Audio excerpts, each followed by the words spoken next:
All right, welcome to the Explainer. Today, we are diving deep into Psalm 147. It's this ancient song that gives us like a powerful blueprint for what it really means to praise. So let's just start with the basic question, right? When you think about praise, what comes to mind? Is it just a feeling, that momentary high you get when things are going your way? Or is it supposed to be built on something, I don't know, more solid, more reliable? Well, Psalm 147 comes in with a pretty radical idea. It basically argues that real, authentic praise isn't supposed to be anchored in our emotions, which, let's be honest, are all over the place. Instead, it's anchored in the unchanging reality of who God is and what He's done. It's a huge shift in focus from how I feel to who He is. Okay, so what are these unchanging actions we're talking about? The psalm builds its whole case on three big ideas, or pillars. And the first one, it's all about God's intimate, personal, and restorative work. And what's so powerful here is where the psalmist chooses to start. It doesn't kick off with, thunder and lightning and cosmic power. Nope. It starts in the most vulnerable place imaginable, the human heart. It shows us a God who isn't some distant observer of our pain, but one who gets right in there with us to heal. And this isn't just a one-dimensional thing. This restoration is happening on two levels at once. You've got the communal level, literally rebuilding Jerusalem for a people who've been in exile, but at the exact same time, it's also deeply, deeply personal, mending the inner wounds of a single broken heart. So he's securing the whole city and blessing the family inside. It's a total picture of restoration. Okay, so just when you're settled into that very personal, intimate idea, the psalmist does a complete 180. He just zooms the camera way out from the personal to the cosmic to show us the second pillar, God's absolutely mind-boggling power over all of creation. I mean, just look at this number. Seriously, try to wrap your head around it. This is our best guess for how many stars are out there in the universe. It's a number so huge that our brains can't really even process it. It's just an ocean of cosmic fire. And this is where it gets crazy, because it perfectly illustrates the point. The very same God who is close enough to gently bind up one person's broken heart is also powerful enough to not only count that insane number of stars, but to know each one so intimately that he calls them by name. Think about that. His cosmic power and his personal attention to detail, they're both infinite.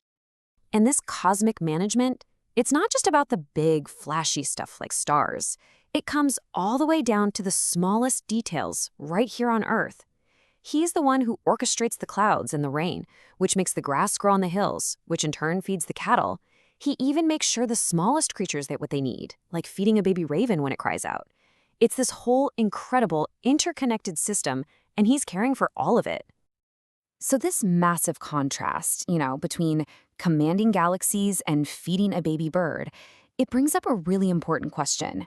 If God is that powerful, what could we, as tiny human beings, possibly offer that would impress him? What could we possibly bring to the table that would actually please him? And the answer the psalmist gives is, well, it's pretty surprising. He's not impressed by the things we're impressed by.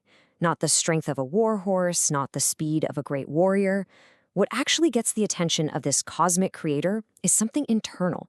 It's a heart that respects him, that fears him, and a heart that puts its hope in his unfailing love. And that right there leads us perfectly into the third and final pillar of praise. And really, this is the climax of the whole argument. It's about a kind of grace that is both ridiculously powerful and at the same time super specific. So where does all this power come from? The psalm points right to it, his word. And it's described in such a dynamic way. It's not a suggestion, it's a command. And it doesn't just wander around, it runs swiftly to get the job done. This is the word that controls the forces of nature itself, 1 minute sending snow and ice, and the next sending a warm breeze to melt it all away. So you see, God's word has this kind of twofold power. On one hand, you have the word of creation. That's what governs the entire universe, the seasons, the weather, everything. But then you have the word of revelation. And this is how God chose to reveal his character, his will, his laws, in a really specific and personal way to his people. And for the writer of this psalm, this is it. This is the absolute peak. This is the ultimate reason for praise. It's not just that God is a personal healer or that he's a cosmic king.